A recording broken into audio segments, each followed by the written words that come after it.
I'd like to state before the committee and the public, even though I understand I'm not under oath, but I want to go ahead and profess and affirm my absolute innocence in the strongest of possible terms.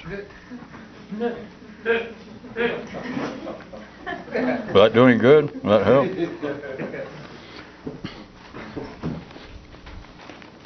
I'd like to pick up a few things where we were, if you recall. We were considering how neither civilization nor man, the civilized creature, could exist without talking. Not only could civilization and man, an intellectual creature, not exist without human speech, but also a little bit further. If you try and see how the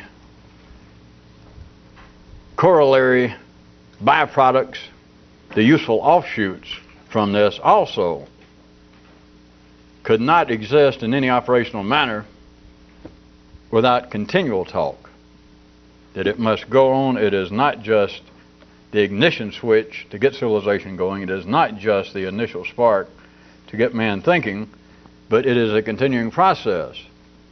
In the same way that one breath, unless you've got lungs the size of New Jersey, one breath is not going to carry you through a lifetime, unless, of course, I assume you only plan to live about 30 seconds. Talk must continue to go, but more specifically than just talking about civilization and man, the thinking creature. Such things, some of this we already hit, but I'm trying to get you to consider in another specific way. For instance, inside of civilization itself, into the areas that seem to be more specific, man could have, in a sense, physically created painting. Scratching on the walls of the caves down in France. But it would not have been art. It would never have been art until he began to talk about it. There had to be this third element after acts and facts of criticism. That third element of acts of being primarily alive, basically tangibly, physically alive, and then being at least alive two-dimensionally. That is, that the intellect was going and that you could talk and there were facts, but then to keep it going, for it to grow, for it to prosper, then it had to start dealing in what we are calling for our own purposes, criticism. That is, the third stage had to talk about the second stage. And then the fourth stage had to talk about the third stage, but in relationship, it's always a matter of that third element, criticism, looking, literally speaking, back at whatever the state of facts are at any particular time, and continuing to talk about the facts, to rehash them, renew them, expand them, etc. It ordinarily passes for progress, or in some people's minds, the way it's wired up, it passes for involution instead of evolution, but the point is that it passes for some sort of change, for good or ill. But within the full spectrum of talking about civilization, there would be no such things as art, music, literature, but for instance art. That actually a man, if we were just talking about the first two stages, the first two elements of acts and facts, that a man could scratch something, he could cut himself, find blood, or get mud, and paint something. He could make some kind of symbol somewhere. But it would not be art, and I'm not just playing with words. I want you to understand, it would not be art. It would not continue. It would not have been something past the first two stages. It could have been sketches on a cave wall, and you might have looked at them, you and other people, and thought, for some reason, found them enjoyable to look at. It would have been very short-lived. It would not have been playing the part it should be playing in civilization. It would not have become art until man began to talk about it. It was absolutely necessary and continues to be necessary. And we were also pointing out to you that no one could be that great amateur critic and expert that everyone is, that is, to be an amateur on themselves, unless they could talk about and tell about themselves. That again, you could have almost the first two stages. You could have the fact, the reality that you were physically alive, that you were a primary, living, breathing, eating, defecating, fornicating creature, and you could even get the intellect going to a certain point. That yes, you could have had the first word, that you're the God of your universe, assuming you were a Christian or a Jew, I guess, would go whatever the first word was. I forgot now. Hey! Or, however it says that God said the word, and everybody went, wow. All right, you could have had that, but understand, it would not have gone anywhere. Civilization, that is, / humanity, would not have grown until the third element, that talk about the talk. Factualization about the facts, criticism in the widest possible sense. So an individual, in a sense, could be extant, even a apparently civilized creature, in the same way that you could have a wall painting, a sketch on a wall. But until man began to talk about the sketch on the wall, it was not a continuing, growing, expanding, living art until it was talked about, until it was critiqued. In the same way, a man could, individually and collectively, could be said to be in existence. There he is, like a wall painting. But until man began to criticize, until man began to whine, complain, find as being an inappropriate hobby, an irritating hobby in other people to have incorrect ideas, as opposed to what the old man suggested to the kid tonight, which I almost wanted to make a sermon out of that one. In case you ever want to think about it, it sounds too close to a sermon like, well, you ought to ease up on people. But it is something to think about. That is irritating to all right-thinking, decent, human, civilized people as it is to see other people with incorrect ideas. And I mean, they're obviously the parts that Kyrie didn't point out, but that obviously those of you who laughed understood. You filled in your own cracks. That people are doing this on purpose. Or they're doing it through such stupidity that irritates you even more, that they don't understand how wrong, how foolish they are, and how it grates on your sensitive, right-thinking nerve ends. And the old man said, hey, he didn't say it could be worse, but that was, of course, the unsaid part was, think about it this way. As irritating as everybody else's ideas can be, just think about this. Their hobby could have been something else. Mugging and pistol whipping. So that is if you want to look on the bright side. If you don't, remember this, the chuck wagon gang's almost completely dead anyway, so. And we're not going to put up with substitutes. An ordinary person could not be this amateur critic of himself without talking about themselves. And the talking has to be quite specific. It has to be that they're telling what kind of guy they are in all senses of that description. So taking one more step, still in the pickups, if you are still with us.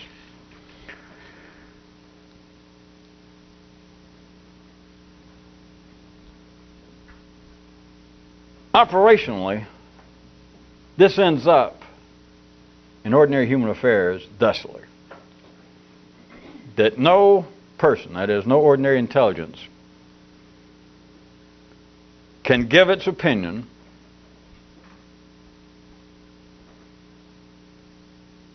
can reflect on its judgment of other people's ideas, can answer no questions, can otherwise in no way remark upon the state of reality without telling about, without talking about themselves. That is just as they say at I think it's the University of Oklahoma Physics or something. I could be wrong, but then again they could be. That is just about a flat out law. I think that's what they refer to it as in the great sooner state, which someone said the reason they call it that is most people said I'd sooner be somewhere else. Don't write me from Oklahoma City or Tulsa if anybody out there can write by now.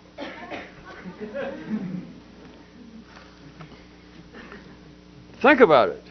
We're not talking about theories. We're not talking about stuff out there. We're not talking about social criticism or intellectual critiques of our fellow man. It's right here in you. All you have to do is listen to your own self. You have a whole history. You have now 20, 30, 40 years of talking. If you didn't listen, hey, don't blame me. You could have been listening all the way along, and we would have had this kind of background to fall back on. That I could refer to all the stuff that you go, oh yes, I've done all that. And you could save me. Think how many calories I would save always pointing out, You know, about out there and talking about people out there when you'd go, you don't have to do all that. I know all that. It'll happen. I stayed home. I was my own king. I didn't have to travel anywhere. I've been living in a closet until I ran into this. But everything you said, oh yeah, I understand. Milton, Elizabethan verse, oh yeah. The rise and the fall of the Roman Empire. The rise and the refall. Yeah, I got that. I got it all. The Celts, the Beavers, the Lakers, I got it all. Because you don't have to look out there. It's here. You have a whole history of doing this. But now listen to yourself. Listen to your own history. At that level, it is not possible. I don't care if you're a physicist. I do not care if you're an ordinary person. You cannot offer an opinion. You cannot answer any question. Not just from out there, but you cannot answer any question. You cannot do any apparent personal investigation, consideration, study, reflection, pondering on your own. Nor can you in any way remark upon the nature of reality, of existence, without W/O, or spell it out. I'll wait. W-I-T, W/O. Take the easy way. Without talking about, without W/O, telling about yourself. Rather than stay with the pertinent dynamics that might be possible from the higher levels of academic life from Oklahoma, let's do it ourselves and say that a shadow theorem, a squirrel theorem even, but at least a shadow theorem can wrap it up. Shadow theorem C3. You can still, throughout this, you can use W/O rather than, I was going to go ahead and spell without, but somebody moved the dictionary. So just to yourself, you can think W/O. C3 would be like this. Without commenting on himself, man can comment on nothing.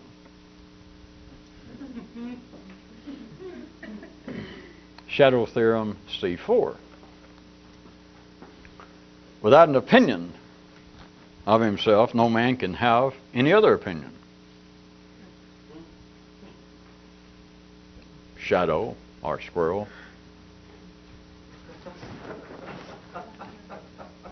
Well, let's call it, instead of numbering, call this the wrap-up shadow theorem. Is all ordinary human thought and knowledge is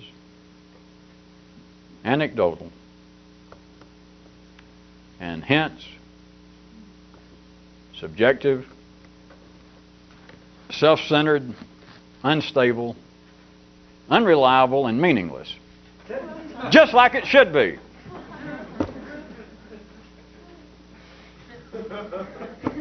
End of theorem.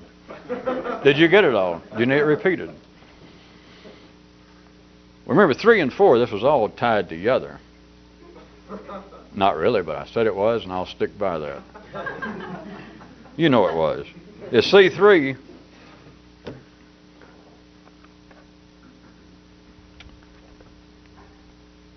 Is without commenting on himself. And you do not have to say I, you do not have to make any specific verbal reference. And I'm not going to stop and try to prove it. Being I'm no dummy either. Well, never mind that. It goes with the territory of speaking at this level, at the ordinary level, that without commenting on oneself, one can make no comment. It is not possible at the ordinary level. You can try it any way you want to. It is the nature of polarized energy in a three-dimensional room, in a three-dimensional universe, that at the ordinary level, and it doesn't matter the subject, it doesn't matter whether you're interested, you can try it any way you want to. It shouldn't take you but a few seconds. That without commenting on yourself, at the ordinary level, you cannot comment on anything. It's just not possible. And then C4 was that without having an opinion of oneself, one has no opinion on anything. Not right or wrong, had nothing to do with morality, intelligence. But it does have to do with I'd suggest again, criticism in the broadest sense of the term. That a man has to be, an ordinary person has to be able to reflect on himself. He has to be cranked up to that third stage to where he not only has a mind, an intellect that can think, he has to be, as they call it in the city, self-conscious, self-aware, which is one way to describe the third element. And the only way that you're really aware that you're aware, the only way that you are conscious that you're conscious is what? Is that you find some fault with it. And don't worry about it. How much fault, it doesn't matter. You know, according to you people's best holy book, the big poobah looked down and all he said to him was, "Did you eat off that tree?" He didn't say, "Did you throw the rinds down?" He didn't say, "Have you been doing naughty things at night with each other?" He didn't say, "Did you stick out your tongue at me when I left?" All it took was one. All you got to do is have one form of criticism. He didn't say, "Did you eat too much?" He didn't say, just one thing. "Did you eat that?" All it takes is one form of criticism. That's still not the point, but I didn't want you to get hung up on the basis, if any of you are still listening to your ordinary mind. If you are, God damn it, stop it. Jesus. If you're going to keep taking stupid pills, you could be king. That it has nothing to do with the degree to which, if your ordinary intelligence might say, "Well, wait a minute, I'm not neurotic, much less psychotic. I don't go around thinking that most of my thoughts are nuts, or I don't feel that I'm a terrible person." It doesn't matter. It's not a matter of quantity. That doesn't enter into it. It's that there has to be the third element of criticism. There's got to be some. And that's the only way that you know that you're conscious. That's the only way that you know anything, is by knowing what you don't know. Is by having some criticism. The only way that you know that I am a fine, wonderful person is having one iota, one word, one bad view, one bad review that you gave yourself, which is not the case, but there would have to be at least one. If you got one, you're conscious. So there has to be an opinion. A man has to have his opinion of himself. If a man has a psychological, remember, as Kyruk pointed out, if you've got a psychological, save your money. Don't go take tests or go see a doctor. If you got a psychological, you got a psychological problem. Or the version actually is read was, if you're psychological, you've got psychological problems. I kind of like the other version too. That if you have a psychological, then trust me, you've got a psychological problem. So, the healthiest psychological person on this planet, the only reason that they would know, if it could be proven, and if they were, yes, here it is, Mr. or Ms. Psychological of 1991. The epitome, perfect mental health. It would not be true. Everybody's got one cavity somewhere. The only way that he would know, if he says yes, in all humility, I will admit, I am the most psychologically healthy person on this planet. And being so healthy, of course, I can look and see everyone else's illness, and that's why I know I am the top dog in the psychological food chain. Well, it's not so. If it were so, he got one psychological problem. If he didn't have one, he wouldn't be conscious. He couldn't talk. He would have nothing to say. So everyone must have an opinion of themselves. They must have a self-image. They must have some notion of themselves. But remember, Kyruk also pointed out one night, a man who has no reflection doesn't need a mirror. And at another time, Kyruk slipped in when some of you went, that a man who doesn't have a mirror doesn't need a reflection.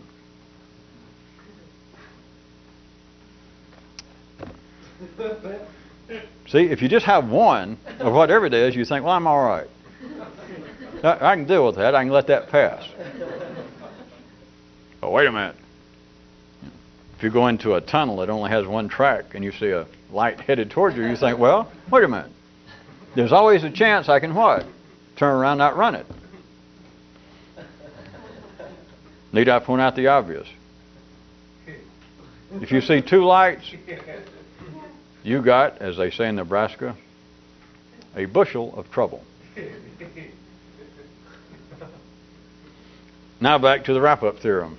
You remember where we were, that without commenting on yourself, an ordinary man, ordinary intelligence cannot comment on anything. Without having an opinion of oneself, an ordinary self doesn't exist. In the wrap-up theorem, not only for the night and only those C3 and C4 for the night, but for the last few nights, was the wrap-up squirrel theorem, or shadow theorem, is this: that all ordinary human thought and knowledge is by its very nature anecdotal, and is hence, and is thus, and ergo. All right, and is hence. Well, since all human thought ordinarily and all knowledge is anecdotal, hence it is. Are you ready? For those of you who didn't get it down, see if I can name the same number. You can remember this. It's no more than the number of dancers in the Temptations, is it?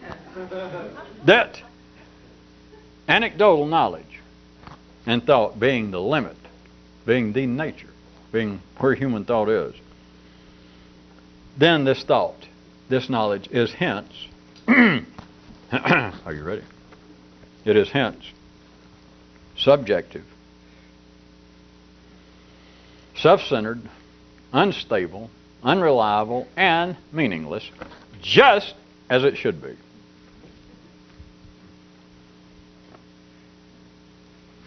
Let's consider we wrapped up all the pickups, and let's pretend that we're going to change the survey completely. That we're going to change the landscape.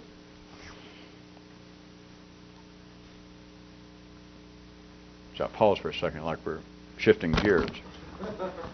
There's a car route in there, something about if you have gears with an ordinary, if you got gears in your intelligence, you're going to eventually have a transmission problem. Try it that way. But let's pretend that we've changed the subject dramatically. Let us consider for a moment, for the sake of pondering and talking, the claim that's been around for a good number of years now, the claim that there have been primates here and there that somehow have been, you better put quotes in your brain, humanly, comma, lab taught, into parentheses, to somehow abstractly communicate with humans. In other words, closely,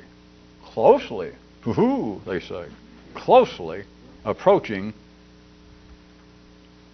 interspecies communication. In other words, closely approaching actual human speech. That they're manipulating symbols, you've all heard about this, of punching buttons, and to the point that they're not just mechanically, according to these reports, just responding to something like a pigeon punching a red button to get food, but that these primates have been in some way taught, they're in the lab, through human influences, that they are approaching very closely interspecies, abstract, darn near human communication. Now let's just assume that that's true to take a basis to start off this. Let's assume for a second that it has validity. Let's assume that they're correct, that they have been able to do this. This would raise to someone who had an interest in affairs beyond such affairs, I suggest to you immediately a question. And the question would be this: is there some heretofore unnoted difference between, get out your quotes, between a natural ability and a learned ability? Quote those people down over there. Turn the holes on the rest of them. Could there be a difference? An unnoted difference? Up until now, at least taking this as being, well, that's the only example, of course, I've used yet, but you would say that up until now, perhaps there was no need to even ask such a question, which you're wrong as always, but you know, never mind that. But now that we're faced, assuming we're accepting for a moment that there is some validity to this, now that you're faced with the scientific or damn near scientific claims that there are higher primates that are just, for all intents and purposes, actually communicating in an abstract way, being able to manipulate their own memory. Now, if that be true, if we're accepting that for a second as the springboard here, then you would have to ask, if that be true, and if this is something brand new, if there is some validity, then does that say that there is a difference somehow between natural ability, a natural ability anywhere, not just with chimps, not just with you, but a natural ability and learned, acquired abilities. Ooh, ooh. Don't you like that? Well, I don't care whether you like it or not. Is he on the committee anyway? Remember, I'm not under oath. Ponder a little bit further beyond that question, which that's the basic question of the sub-ponderings. I was going to try and crudely sketch. But that's the first ponder, that's the basic ponder. Could there be somehow, somewhere, a difference, a heretofore unnoted difference, whether it was necessary or not, but never talked about, never noted, never classified, a difference between, quote, natural ability and learned ability?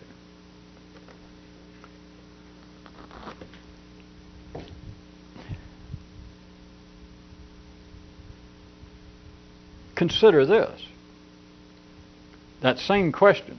What might that insinuate? What might that lead you to further ponder in regards to what the ordinary intellect seems capable of through ordinary instruction from everywhere in life, vis-a-vis what might be possible via some non-linear form of thought such as this? That get too convoluted? The question, still under the heading of asking, could there be some heretofore unnoted area that could be profitable to inquire to oneself? Is there a difference between what appears to be a learned ability and a natural ability? And I start off using an extreme example, of course, apparently between two different things, like a chimpanzee and a human. But you do understand you're still doing it right, that you don't have to worry about a chimpanzee. What are you looking for? You got a history of chimpanzee-ness right in here. But at any rate, if it were on that kind of external, tangible level, then the chimpanzee, the primate, has absolutely acquired a non-natural ability.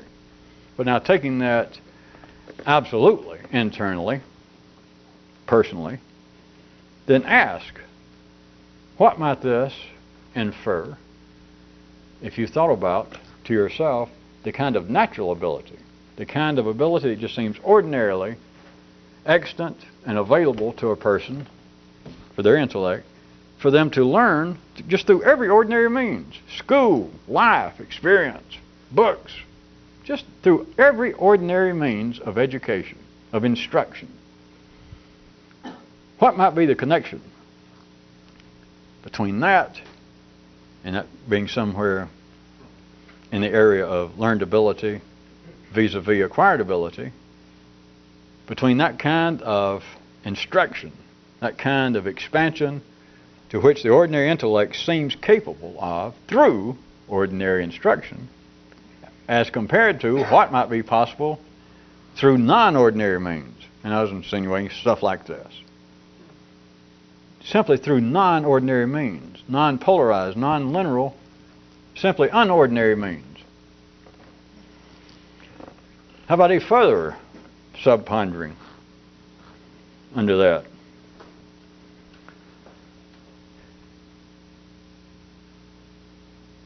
If there were an area that would be between where they're connected, of me asking you to consider what might be the difference between a learned ability and a natural ability.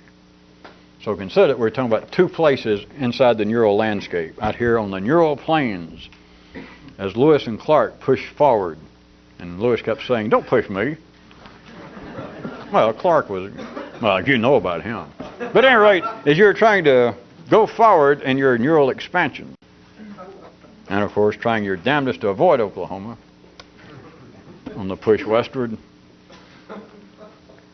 then consider in here if there is an unnoted, unused, heretofore unmapped neural area in here It would be between a natural ability and a learned ability, or between what I was also asking, the first sub asking, between what the ordinary mind might be capable of through ordinary instructions, as opposed to, or up to the point where there might be some means available that was extraordinary.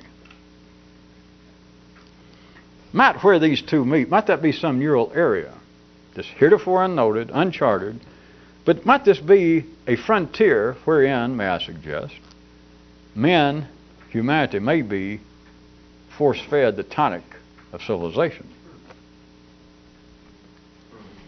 Before you can think about that and get dizzy, let's pretend that perhaps we didn't even say that or you didn't hear that. How about a further pondering? How about a side ponder right quick? This continues to pop up because it's such a pregnant area. And I know how much some of you like to hang around pregnant areas. While I'm sure admitting on your part no guilt. Consider another aside and another side to what I was mentioning.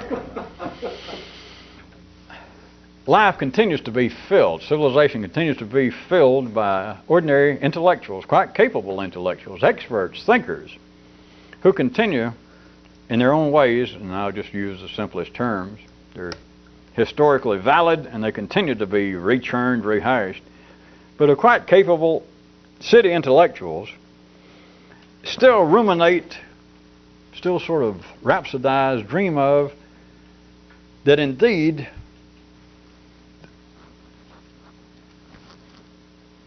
there are some sort of greater talents and abilities in man, except they seem to now only be extant in, are you ready? And we're talking about good, civilized, expert people, and they still, not in some real spooky, New Age, metaphysical way, but quite solid city intellectuals continue to have a feel that in some way humanity has some greater abilities, talents. But that they're now, they seem to be only extant in unsophisticated, barely literate,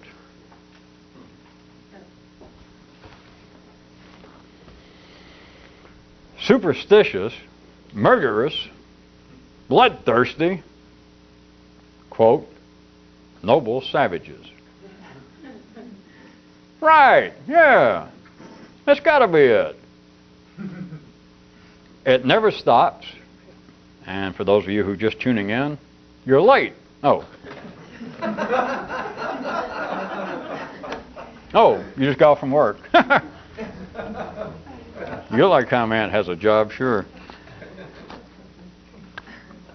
No reflection on anthropology, no reflection on human thought, and etc. Because it's always been going on. But again, we've been through it several times. But you should notice, because it's not out there, it's in your own nervous system, and it has to do with the nature of the progress through those kinds of steps of acts, facts, and criticism. Is since habit, since the comfort of man is continually at odds with change, and since the king wants to point out that part of the fun of being king is you don't have to go anywhere. That was on page 65, if you recall. And within 15 pages, terms, ideas containing the word suicide begin to pop up in this diary that they claim they found. So the nervous system and civilization continues to have the feeling that we've got to expand, we've got to keep going, you've got to grow. But Jesus, damn, I'm 35 years old. I don't go anywhere. Plus, I don't know, I'm so smart now. Of course, what he's doing is saying my hormones are getting low. But I don't know, I seem to have grown up. I'm not as dumb as I used to be, which in the city means I'm not as, if it's a man especially, it means I'm not as horny as I used to be. Yeah, I'm not as dumb, I'm not as wild. I finally, I saw the light. My hormones are running down at an exceedingly rapid rate, all he said. I'm getting to be king. I'm getting to be grown up.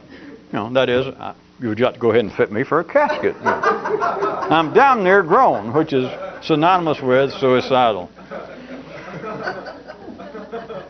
At any rate, what I wanted you to see was internally this continues to go on. It goes back 6,000 years in the Western world in history, and it's going on now. Here in our part of the world, it just goes on continually. And it's not sarcasm, I guess, by now you know, but I could make it sound sarcastic to try and get you to see the obvious, is that people stand there now. You can turn on TV, they're making a great deal, it doesn't matter where, but now they're referring back to Native Americans. And that doesn't matter, it could be anybody. They'll find some new group somewhere because it's in here. It's not the people out there. But the feeling about, boy, how we've destroyed Mother Earth.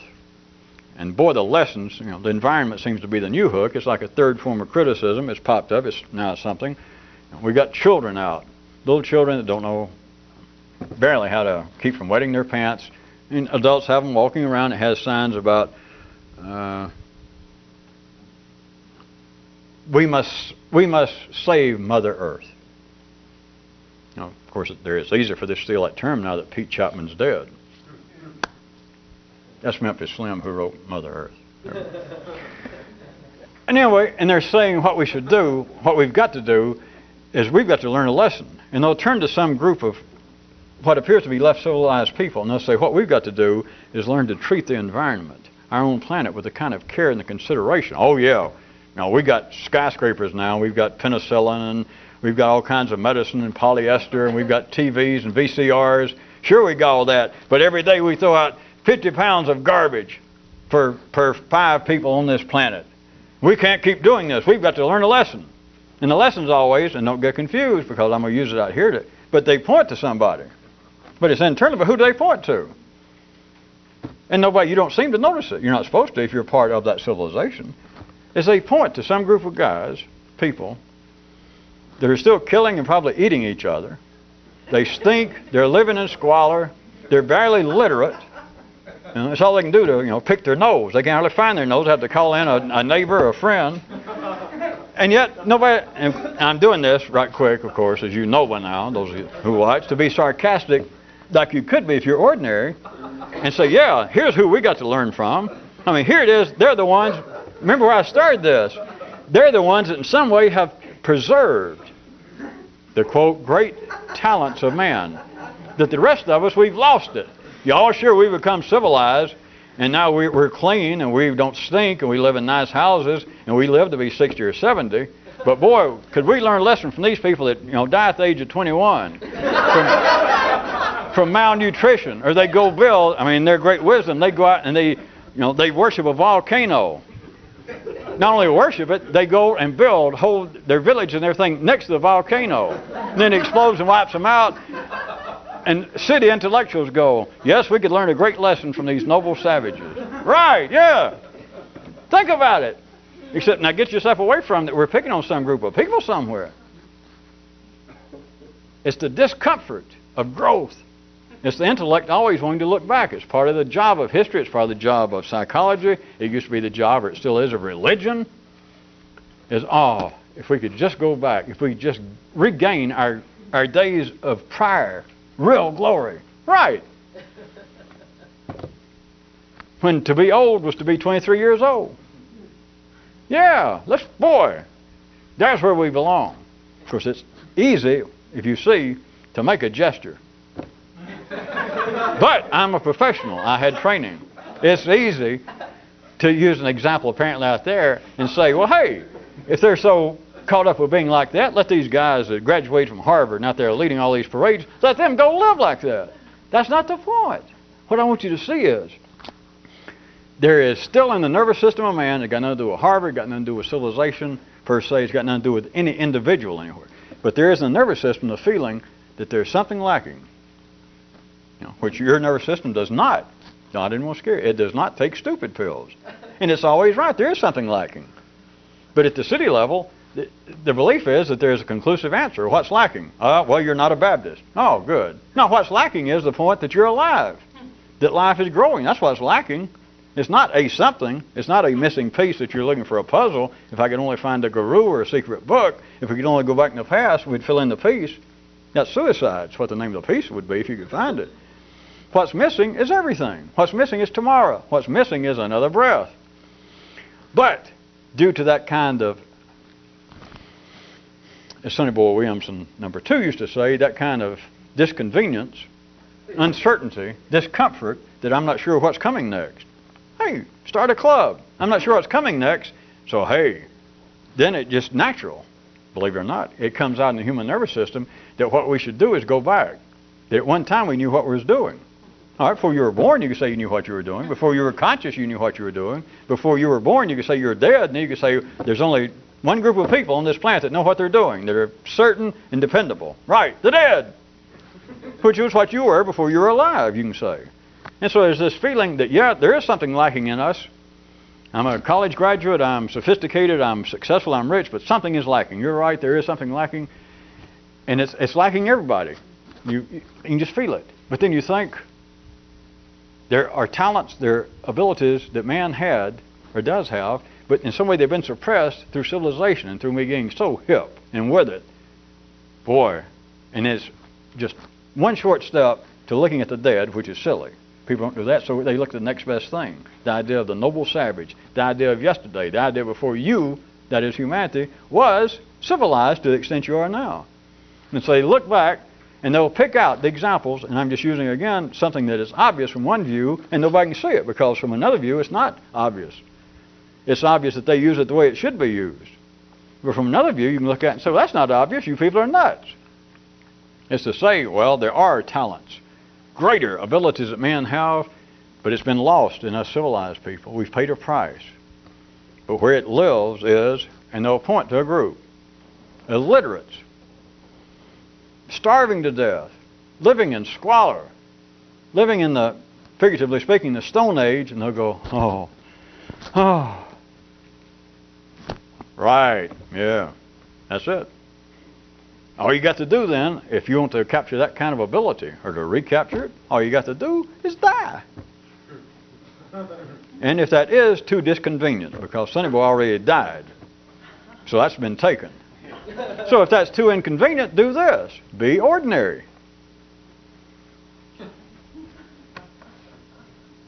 Oh, we're going to fade out. Bye. They're going to fade out. We're getting professional. I still want to profess my innocence in the strongest of possible terms.